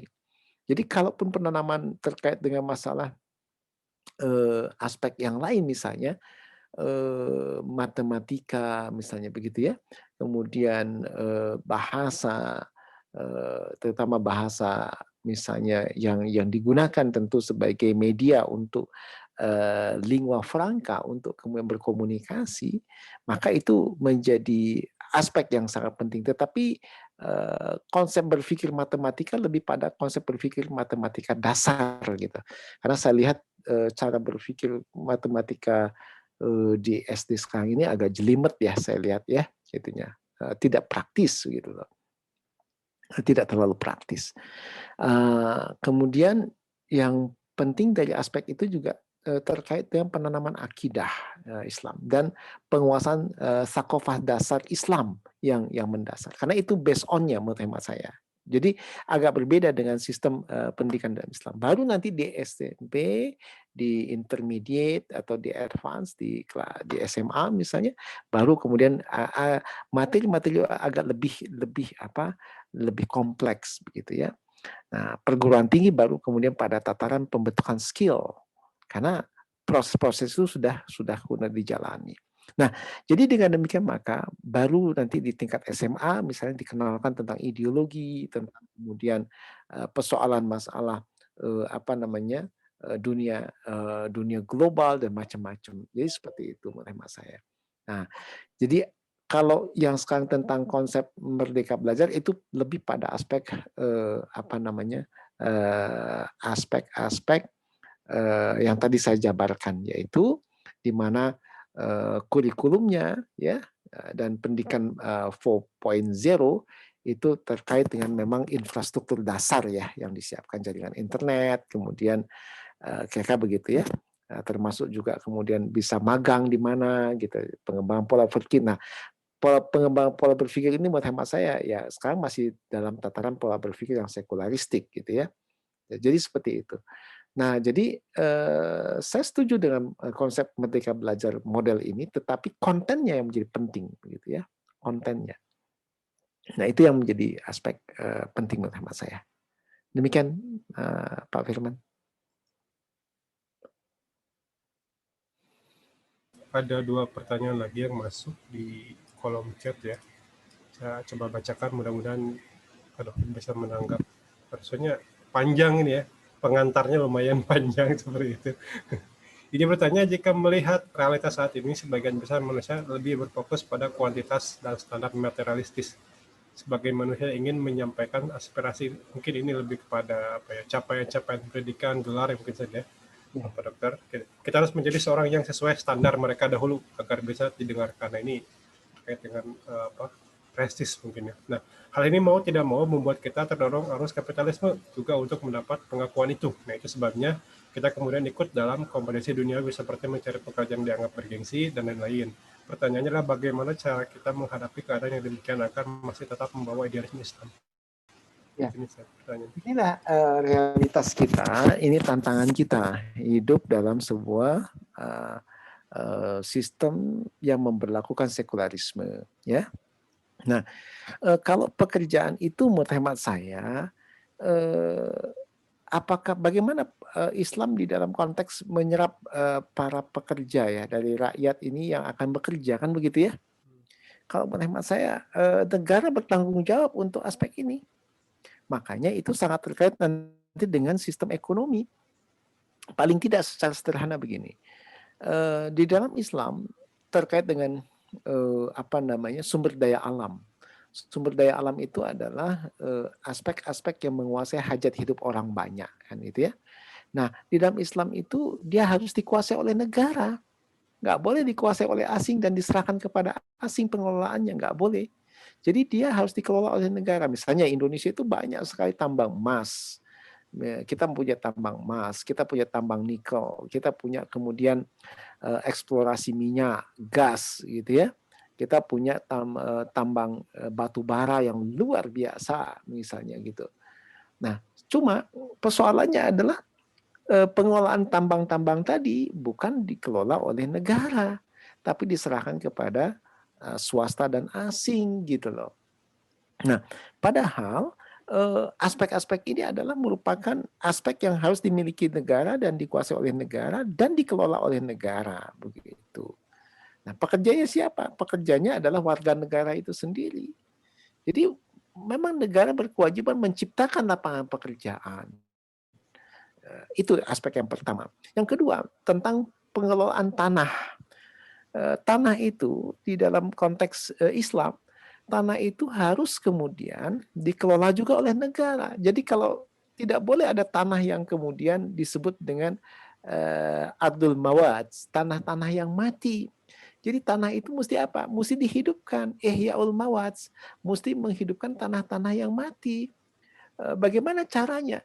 Jadi kalau tanah itu sudah 3 tahun tidak dikelola, tidak diolah, tidak diproduksi, tidak kemudian menghasilkan, dan tidak digarap oleh orang yang memilikinya, maka itu bisa diambil oleh negara dan diserahkan kepada orang lain. Dan itu akan menyebabkan orang yang kemudian kira-kira hawak ke tanahnya, obat teuing menguasai tanah, kira-kira gitu ya. Dagang tanah. Itu dagang tanah jadinya ujungnya. Itu ketika kemudian tidak produktif, tanah itu diambil oleh negara. Gitu. Sehingga siapa yang membutuhkan diberikan kepada mereka. Untuk apa? Digarap. Modalnya dari mana? Dari negara. Negara memfasilitasi aspek ini sehingga rakyat bisa kemudian berproduksi gitu loh. Sekarang tanahnya banyak. Coba di Kota Bandung berapa banyak tanah-tanah yang kosong itu? Siapa yang punya? Siapa yang punya? Siapa yang punya? Kan banyak orang-orang yang punya, kemudian setelah itu kan dibiarkan supaya harga tanahnya naik, dan itu kan kapitalisme. Gak boleh seperti itu diperlakukan tanah itu menurut Islam. Jadi dengan demikian maka tanah itu harus diambil oleh negara. Misalnya Pak Firman membutuhkan karena nggak punya pekerjaan, udah serahkan pada Pak Firman, garap gitu supaya produktif. Jadi tidak ada tanah-tanah yang nganggur gitu loh, ya. Tidak ada tanah-tanah yang nganggur gitu. Tidak boleh kemudian seseorang menguasai sekian ribu hektare tanah. Coba lihat, Anda lihat misalnya, siapa yang menguasai tanah-tanah di Indonesia itu? Sekian ribu hektar punya si Anu, sekian ribu hektar, ratus ribu bukan ribu lagi, ratus ribu atau juta hektare. Kan kebayang gitu loh. Orang itu kan cuma dimiliki oleh per individu. Gitu, tanah-tanah negara yang diambil, yang dibeli oleh seseorang dari negara. Nggak boleh, harusnya diserahkan kepada rakyat sehingga rakyat itu punya aspek di mana mereka bisa menghidupi dengan penghidupan dari tanah tersebut tadi. Apalagi Indonesia ini lahannya subur gitu loh, hijau royo-royo gitu loh. Tetapi kita menjadi loyo-loyo semuanya. Ya kenapa ya? Mau menggarap apa? Pak Firman nggak punya tanah, gitu. Ya, nggak ada Pak. Iya, mau menggarap apa coba? Nggak punya pekerjaan, terus mau garap apa? Kan buntu pikirannya ketika negara tidak bertanggung jawab atas aspek itu. Nah, negara juga bertanggung jawab atas perumahan rakyatnya. Jadi tidak boleh ada orang yang tidak punya rumah. Nah, pertanyaannya dari mana duit negara, kan gitu kan? Nah, uang negara itu berasal bukan dari pajak, karena Islam tidak mengenal pajak, yaitu berasal dari pengelolaan sumber daya alam tadi. Itu kan hasilnya luar biasa itu, gitu ya. Makanya PT Freeport McMoran pengelolaan tambang emas di Esberg itu diambil alih lah oleh negara. Mantap itu saya. Iya, diambil alih oleh negara. Jadi negara yang mengelola itu negara. Padahal kandungannya kan bukan hanya emas di situ, ada kemudian wah macam-macam itunya. Uranium bahkan yang terbaru itu. Termasuk juga uranium di situ. Wah, luar biasa itu. Siapa yang makmur? Rakyat? Bukan. Gitu loh. Bukan. Nah, dengan pengelolaan itu oleh negara, maka hasilnya diserahkan kepada rakyat. Berupa apa? Fasilitas pendidikan yang baik. Ya. Termasuk kemudian fasilitas internet yang juga baik. Fasilitas perumahan yang baik untuk rakyat. Gitu. Jadi negara, penguasa itu adalah bukan sedang jual beli dengan rakyatnya. Penguasa itu pelayan rakyat kalau di dalam Islam. Makanya dia, kata Rasulullah, al-imamu ra'in wa huwa mas'ulun an ra'iyat. Makanya dia akan diminta pertanggungjawaban. Makanya kata Rasulullah, jangan siapa orang yang bangkrut itu? Al-muflis. Orang yang muflis itu kata sahabat adalah la dinaro wala dirhama. Orang yang nggak punya dinar dan nggak punya dirham. Bukan, kata Rasulullah. Orang bangkrut itu, kata Rasulullah, adalah orang yang ketika nanti di hari akhirat, banyak orang yang mengadukan seseorang tadi kepada Allah karena kezaliman orang itu di dunia. Kemudian Allah ambil pahala-pahala orang tadi, amal-amal baik orang itu, diserahkan kepada orang yang mengadukannya. Nah, kalau yang mengadukannya satu negara gimana? Bangkrut itu. Kalau sudah habis kemudian pahala baiknya, maka bagaimana? Kemudian dosa orang yang dizaliminya diambil, dibebankan kepada orang tadi. Nah, kalau kemudian dia menzalimi 270 juta rakyat Indonesia, terus gimana? Kebayang, saya bilang. Coba deh. Ya kan? Apa nggak kebayang gitu? Semua orang harus kemudian kita yang menanggungnya, dosa-dosanya. Allah limpahkan kepada kita. Sementara dosa kita sudah banyak. Ya kan begitu. Ya kan? Nah, itulah bangunan akidah yang dimaksudkan di dalam Islam, sehingga dia seorang kepala negara itu direm dengan akidah itu. Dia tidak lakukan itu. Seorang hakim juga begitu. Kalau dia kemudian tidak tegak lurus dengan Al-Quran, dia harus tanggung jawab di akhirat nanti. Seorang bapak polisi juga begitu. Seorang jaksa juga begitu. Makanya tidak boleh seorang hakim itu kemudian mempermainkan hukum. Seorang jaksa itu cari-cari kesalahan orang yang nggak ada, diada-adakan. Bapak polisi juga akan ditanya kalau nggak jujur gitu, kira-kira gitu. Kalau curang juga ditanya. Kalau penguasa curang juga ditanya. Nah, kalau Pak Firman curang juga akan ditanya, kira-kira gitu. Semua orang akan tanggung jawab. Nah, mau nggak jadi orang yang paling bangkrut? Nggak mau. Gitu. Nah, itu pola akidah Islam jadi seperti itu. Karena dia dididik dengan nilai. Di awal-awal proses pendidikan tersebut tadi. Itu Pak Firman. Ya, mungkin jadi sebenarnya negeri ini tidak kurang orang pintar ya, Pak Dokter. Cuman nilai akidahnya yang rendah ini sehingga kualitasnya menjadi rusak seperti itu. Harus akidahnya yang harus diperbaiki seperti itu. Mentalitasnya. Pikirnya yang terpengaruh oleh sekularisme, materialisme. Ya. Ini masih ada pertanyaan lagi, Pak Dokter. Ini panjang juga ini penjelasannya. Ini mungkin masih terkait dengan pendidikan. Oh, ini beliau menjelaskan terkait pendidikan di mana adanya fenomena sekolah unggulan. Nah, sekolah unggulan ini biasanya mengedepankan IT sebagai program unggulan. Lembaga pendidikan tersebut dibanding dengan sekolah madrasah yang ada di wilayah perdesaannya tinggal. Nah, pertanyaan seberapa besarkah pengaruh kapitalis ya di dalam pendidikan Islam ini? Bagaimana solusi agar peserta didik dapat memperoleh pendidikan yang berkualitas dan bermutu dengan biaya yang terjangkau? Terima kasih Pak Dokter. Ini dari siapa ya? Dari Teh Ajeng ya, Ajeng Unggi Utami. Nah, seperti itu. Iya. Jadi gini,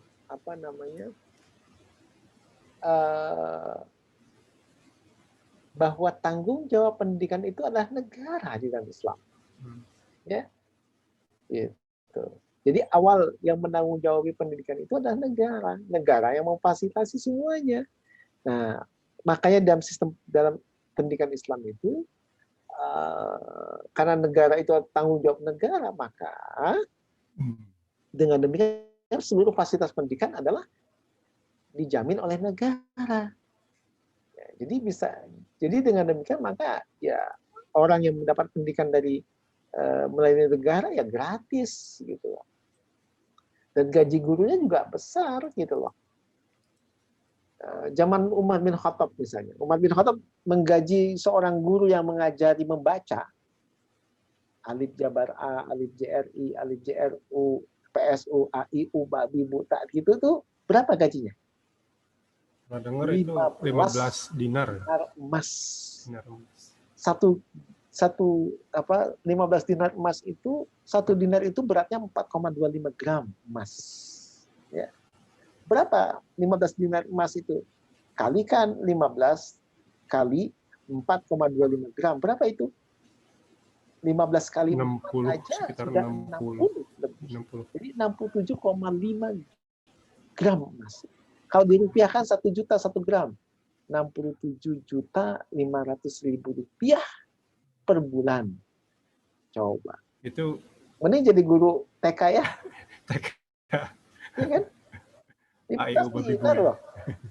70 juta lah.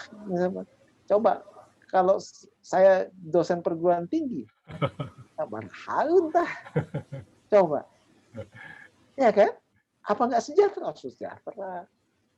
Bahkan kemudian orang yang menuliskan ilmu, sekarang misalnya orang yang menemukan penemuan itu, dia akan mendapatkan imbalan dari negara dengan seberat buku yang ditulisnya.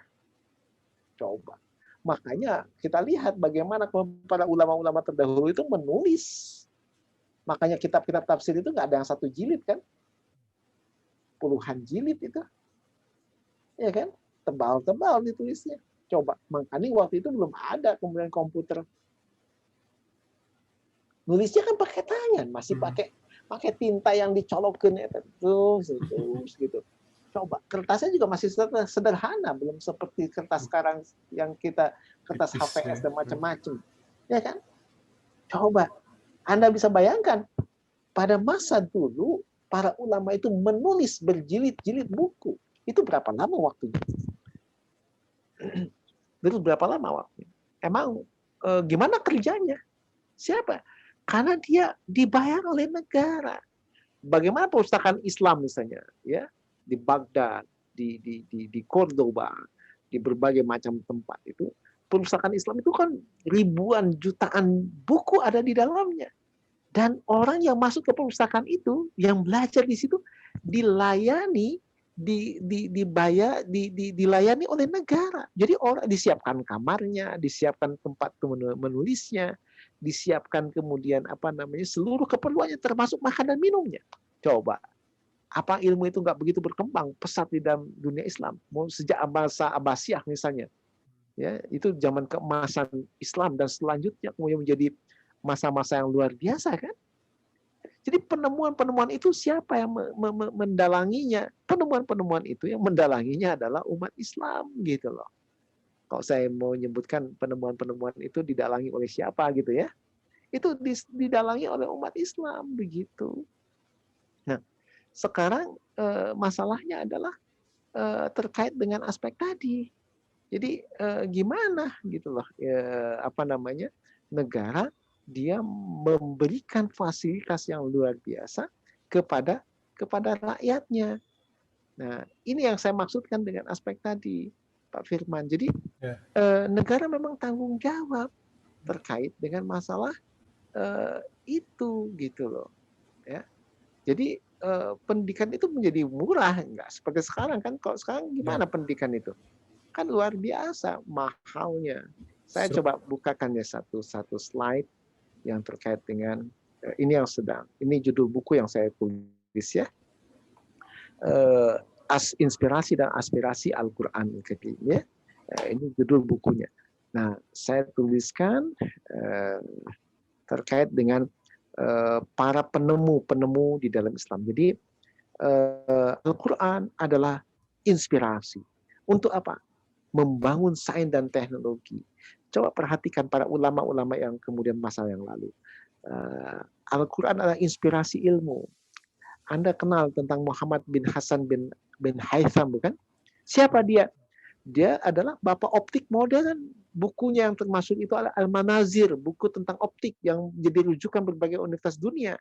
Dalam dunia barat, buku itu dikenal dengan Book of Optic on the Light of the Moon. Siapa yang menulisnya? Yang menulisnya adalah Hasan bin Haytham. Di samping itu dia kuasai Al-Quran, dia kuasai hadis gitu loh. Umar Khayyam misalnya, dia matematikawan muslim, astronom, kemudian filsuf, penyair, orang yang jago matematika karena karyanya tentang klasifikasi dan solusi terhadap persamaan kubik misalnya. Dia juga memberikan solusi geometris dengan perpotongan kerucut misalnya. Siapa dia? Umar Khayyam. Dia juga jago bahasa Arab, dia jago kemudian. Jadi penemu-penemu ini tidak semuanya orang Arab loh ya. Ada orang Persia, ada orang kemudian Cordoba, ada macam-macam ya. Ya, Ibnu Sina, Ibnu Sina bukan kemudian orang Arab dia, gitu ya. Tapi Imam Bukhari bukan orang Arab juga. Dia dari Asia Tengah, Imam Bukhari itu. Sukunya Tartar itu. Iya. Bukhara. Nah, dari Bukhara.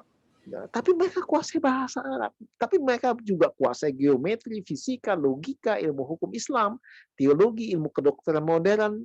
Bahkan Ibnu Sina itu sebagai bapak kedokteran modern. Bukunya yang paling terkenal adalah The Book of Healing, kitab Asy-Syifa misalnya ya.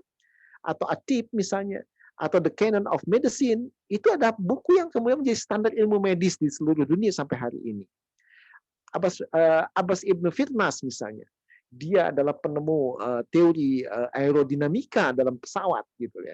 Kenapa? Karena dia pernah mendesain alat yang mirip sayap seperti kostum burung dan kemudian dia lakukan penelitian yang sangat rumit dan dia lakukan percobaan untuk terbang dan dia bisa terbang tetapi kemudian dia jatuh ya. Dan ini menginspirasi Barat untuk mengembangkan tentang teori aerodinamika dalam ilmu pesawat. Abu Musa Jabir Ibn Hayyan, ahli kimia. Beliau ada bapak kimia modern. Kitab bukunya, dia sebagai juga ahli linguistik, ahli bahasa Arab, kedokteran, astrologi, ilmu instrumen perang, ya, filsafat, temuannya tentang distilasi, kristalisasi, tabung kimia, penyaringan dan kalsinasi misalnya. Ada kitab yang kemudian dia tulis Al-Kimia dan kitab Sab'in dan kitab Ar-Rahmah. Ini ada pegangan bagi dunia kimia modern. Termasuk juga Muhammad bin Musa al-Khawarizmi, ini ahli matematika nih. Trigonometri, sinus, kosinus, dan tangen. Masih ingat? Daftar logaritma. Siapa menemukan itu? Ini jagoannya itu. Coba. Temuannya adalah ilmu aljabar, aritmatika, kuadran sinus, dan instrumen mural. Belum lagi Al-Biruni juga sama. Ya. Luar biasa. Teori Archimedes itu atau teorema Archimedes itu terilhami dari Al-Biruni begitu ya. Tentang teori air itu selalu mengalir ke bawah gitu. Itu. Kemudian jadi Al-Qur'an adalah inspirasi sekaligus juga aspirasi atau apa? Ya, harus kemudian disampaikan dan diterapkan maksudnya begitu. Nah, jadi di situ dunia Islam membangun sebuah masyarakat yang memang penguasaan ilmunya luar biasa. Dan itu tanggung jawab siapa? Negara. Jadi gimana kalau sekarang ini kemudian sekolah SDIT, sekolah Islam terpadu itu pada mahal, puluhan juta. Lebih mahal dari kampus ya? Sebetulnya jutaan, liar kan? Coba, gimana? Ya, karena memang negara nggak membiayainya, maka mereka pasang tarif. Gitu loh. Ya itulah realitas dunia kita. Terus mau gimana caranya supaya murah? Ya nggak bisa. Karena negara nggak tanggung jawab untuk kemudian membiayai SDIT. Ya, kira-kira begitu. Kan? Jadi kalau mau biaya murah ya sekolah negeri deh. Ya, tapi begitu adanya. Fasilitasnya. Fasilitasnya ya begitu itu. Nah, makanya menurut saya sih itu tadi. Ya karena konsep bernegaranya itu yang kemudian berbeda dengan apa yang terdapat dalam Islam, gitu. Makanya mesti ada perubahan sosial kalau gitu maksud saya. Gitu. Kalau di mix juga susah tadi ya, dipaksakan gitu. Islam pengen diterapkan sekarang ya, gimana ya? Punya pola yang berbeda dan dasarnya juga berbeda. Jadi mesti masing-masing. Jadi gini, kita mau menanam pohon mangga, pohon durian, tapi ingin hasil buahnya mangga, nggak mungkin kan? Pohon durian pasti akar dan seluruh perangkatnya ada durian. Gitu. Pohon mangga enggak gitu. Kalau sekarang mulai dengan sekuler berarti lahirnya liberal ya, berarti itu realisasi seperti itu. Bukan jadi kalau masa mau sempurna ya mesti Islam yang turun tangan. Oke. Jadi pertanyaan tadi terjawab ya. Jadi nggak bisa dipaksakan dalam konteks waktu hari ini. Jadi gimana dengan kondisi masyarakat sekuler kayak ini? Ya mau nggak mau harus beradaptasi. Tantangan. Tantangan dan kita tetap kemudian istiqomah dengan Islam. Saya kira gitu. Ini terakhir ya, ada pertanyaan disatukan saja. Ada penanya di sini, Jenny Irhami sama Gunawan. Terima kasih dok atas penjelasannya. Saya Jenny bertanya, apakah sistem pendidikan Islam tersebut bisa mungkin diterapkan secara sempurna di Samarinda? Tadi sudah terjawab ya, itu nggak mungkin ya seperti itu karena harus dengan kepemimpinan Islam. Nah, kemudian pertanyaan kedua, bagaimana cara masyarakat awam yang memiliki kemauan tanpa ilmu? Nah ini bertindak tanpa ilmu, mungkin ya. Jabatan yang mumpuni untuk merubah carut marut. Jadi ini lebih aspek bagaimana melihat fakta mengubah realitas salah hari ini. Adalah rakyatnya yang milih. Ya, sekarang gini, udah tahu kemudian misalnya gini, ketika kemudian Anda hendak memilih seseorang kan Anda harus lihat track record, ya kan? Harus Anda lihat juga akhlaknya, harus Anda lihat cara pola berpikirnya, kan begitu. Nah, seorang pemimpin itu kan bukan orang yang kemudian asal didukung oleh banyak orang dipromosikan, tapi kemudian nggak bisa mikir kan begitu. Jadi makanya kemudian munculnya ruwaibidah, orang-orang bodoh yang jadi penguasa itu di akhir zaman kan, itu kata Rasulullah. Itu akibat dari rakyatnya sendiri yang bodoh gitu. Jadi yang bodoh siapa? Rakyatnya yang bodoh. Kalau rakyat yang cerdas ya nggak akan begitulah. Nah, fakta yang sekarang ini terjadi di belahan dunia Islam, gitu ya, ya itu karena itu tadi realitasnya. Umat Islamnya, kalau saya mengambil pendapatnya Dr. Said Saqib Al-Salan dalam bukunya Lima Data Akhar al-Muslimin wa Lima Data Qaddam khairuhum, ya inti jawaban beliau adalah karena memang umatnya bodoh. Kenapa umat Islam ini mundur? Sementara umat di luar Islam maju. Gara-garanya umat di luar Islam meninggalkan agamanya. Kalau umat Islam meninggalkan Islamnya. Kayak itu. Jadi kalau orang lain meninggalkan agama maju, kalau kita meninggalkan agama mundur. Kebalikannya. Jadi kalau gitu maka kenapa umat Islam botse? Ya karena itu tadi. Dia jauh dari agama. Akibatnya dia memilih pemimpin juga yang botse-botse. Botse itu apa? Bodoh sekali. Ya, jadi kenapa muncul pemimpin bodoh? Waibidhah? Ya karena yang milihnya juga bodoh ya gimana? Atau dibodoh-bodohi, atau kemudian kehilangan ininya. Kira kayak gitu. Ya. Jadi realitasnya adalah bagaimana masyarakat ini naik ya, cara berpikirnya biar tidak dibodoh-bodohi lagi ya sama banyak pihak seperti itu. Mesti Islam lah, mesti kemudian mereka memahami lah bagaimana Islam mendidik orang berpikir dengan cerdas. Makanya harus dipandu dengan nilai-nilai agama. Makanya jangan milih orang yang bodoh gitu loh. Gimana mau memilih orang bodoh? Ya ini tugas bagi para aktivis nih, bagaimana Islam ini kembali harus memberikan tadi ya, bukan sekedar aktivis, tapi juga rakyatnya juga ya, mengingatkan masyarakat ya. Seperti itu. Jadi ya kan Islam, itu di dunia Islam begitu sekarang. Ya seperti itu. Mungkin masih ada pertanyaan, mangga kesempatan terakhir atau sudah cukup? Ini sudah belum ada pertanyaan lagi di chat. Atau mangga yang ingin langsung biar kesempatan biar ngobrol langsung dengan Pak Dokter ini. Kapan lagi nih? Karena belum tentu kalau DWA akan dijawab ya. Karena masih mungkin bisa jadi seperti itu. Mangga kalau saya masih beri kesempatan satu lagi, ya mumpung masih ada waktu.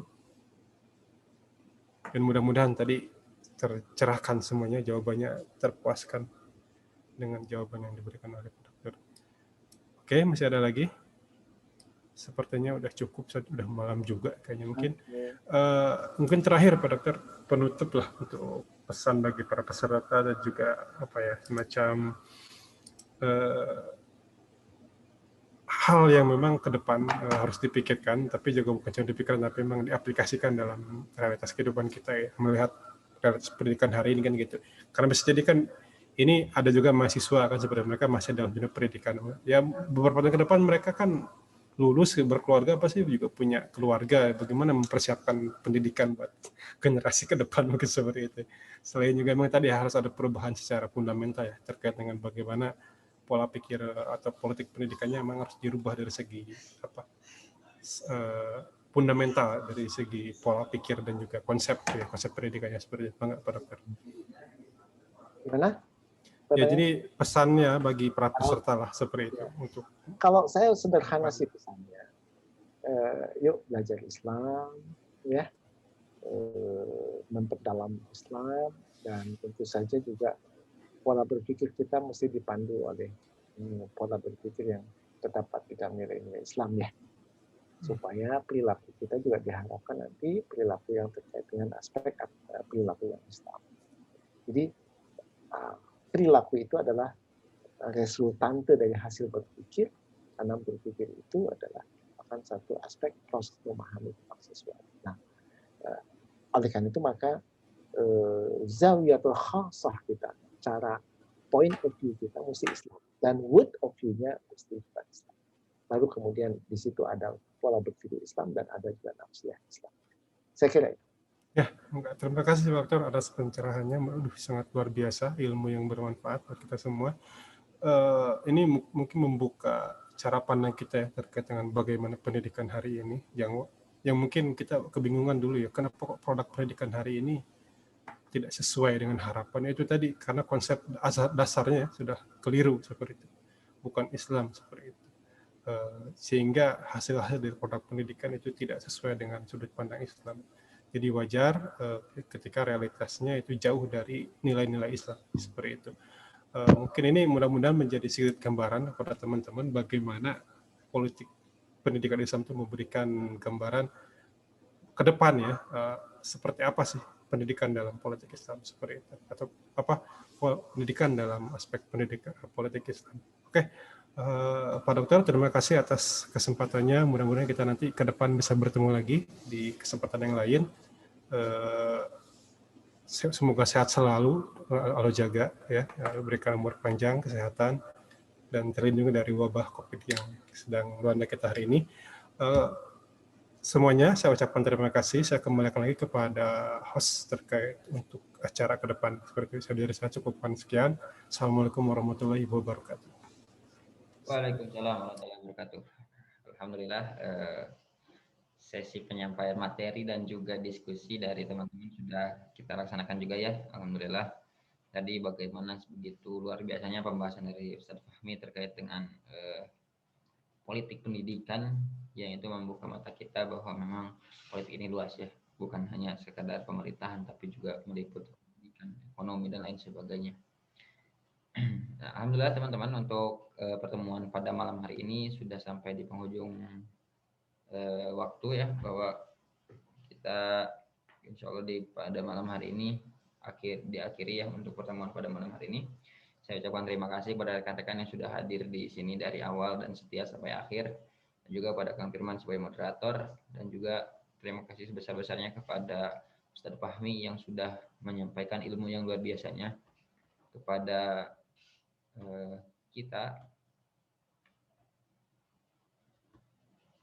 dan insya Allah ini harusnya menjadi manfaat untuk kita semua, ilmu yang kemudian bisa kita maksimalkan, bisa kita manfaatkan untuk menjadi para siasiun, para politisi-politisi, para negarawan muslim yang memberikan sumbangsi perubahan besar untuk negara kita.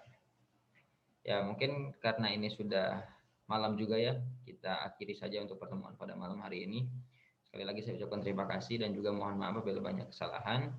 Jangan lupa nanti kita bertemu lagi di tanggal 6 ya, tanggal 6 Mei 2021 di pertemuan yang terakhir mungkin nanti kita akan membahas terkait dengan politik perspektif media bersama dengan Ustadz Farid Wajdi.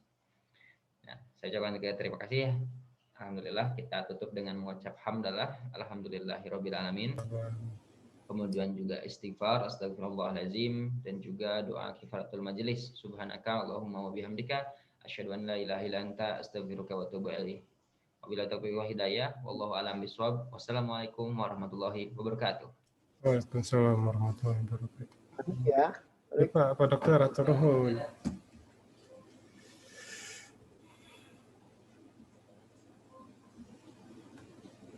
Ya, terima kasih. Silakan lihat aja ya.